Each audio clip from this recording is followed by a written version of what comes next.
चुनाव के रुझानों से तस्वीर साफ होती दिख रही है।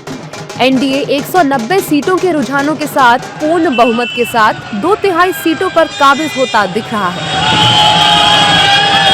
जबकि महागठबंधन अब 50 सीटों पर सिमटता दिख रहा है। इन रुझानों से ये साफ है कि बिहार में एक बार फिर नीतीश की सरकार लौट रही है। लेकिन अब विपक्ष ने हार स्वीकारना भी शुरू कर दिया है। विपक्ष के नेता बिहार के परिणामों के पीछे चुनाव आयोग और एसआईआर को मुद्दा बता रहे हैं। इलेक्शन कमीशन मॉब से बना रहा, उससे क्यों नहीं रोका? 10,000 में बट रहे थे चुनाव चलते हुए, इलेक्शन कमीशन रोकना चाहिए था, उसको रोका ही नहीं उन्होंने। राशन रोक दिया, मोबाइल फोन बटन से रोक दिया, पेंशन रोक दी, वहाँ कुछ नहीं कर रहे थे। इसका मतलब जो राहुल गांधी और सब वोट चोरी की बात कर रहे, वोट चोरी क्या होता है? ये तो होता है, अगर आप देश में चुनाव नहीं करवाते हो, रिगिंग होती है, बूथ कैप्चरिंग होती है, मान लीजिए, या बेईमानी होती है, पैसा बट रहा है और चुनाव आयोग ने कोई तरह की कार्रवाई नहीं करी, मिली भगत थी उनकी, उनसे जो रूलिंग पार्टी थी। एनडीए की जीत नहीं है, एसआईआर की जीत और चुनाव आयोग की जीत, और वोट चोरी हुई है।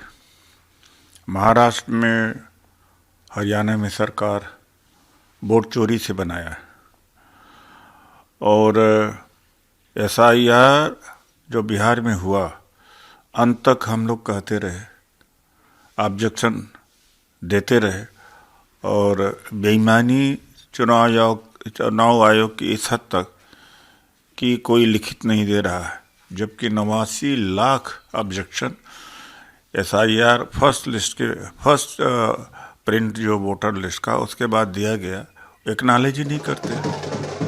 जबकि एनडीए के नेता जीत के दावे के साथ जश्न मनाते दिख रहे हैं। एनडीए नेताओं की माने तो जनता ने बिहार को जंगल राज से बचा लिया है।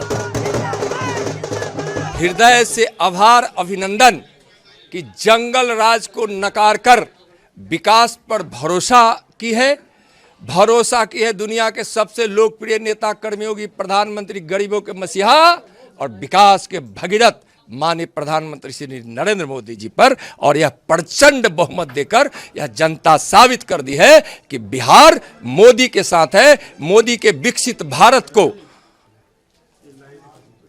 पूरा करने के लिए, उनके संकल्प को पूरा करने के लिए बिहार भी उनके साथ है, और उनके चारों स्तंभ गरीब, महिला, युवा और किसान ने जमकर मतदान किया और मोदी जी का साथ दिया, पांडव दल का साथ दिया, एनडीए का साथ दिया। ये जो जनता का जनादेश आ रहा है, ये दिखाता है कि बिहार अब जाति और धन की राजनीति को पीछे छोड़ विकास की राजनीति में बहुत आगे बढ़ चुके हैं, और वो विकसित बिहार और आत्मनिर्भर बिहार के लिए अगर किसी पे भरोसा जताते हैं तो वो माननीय मुख्यमंत्री श्री नीतीश कुमार जी हैं। इसमें कभी कोई डाउट नहीं था कि वो फिर से मुख्यमंत्री बनने वाले थे, और वो उसका शपथ, मुख्यमंत्री का शपथ भी वो लेने वाले हैं। लेकिन हाँ, जिस तरीके से हम लोग को मतलब एक कहते हैं बम्पर विक्ट्री मिल रही है, ये अकल्पनीय है, और इसके लिए हम तमाम बिहार वासियों को बहुत बहुत धन्यवाद देते हैं।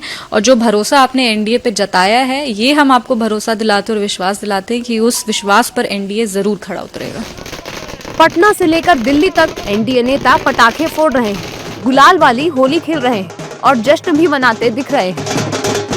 अभी तो रुझानों में बहुमत आया है, लेकिन शाम तक ये तस्वीर एकदम साफ हो जाएगी। अमूमन दोपहर तक स्थिति एकदम साफ हो जाती है, जो कि होती दिख भी रही है।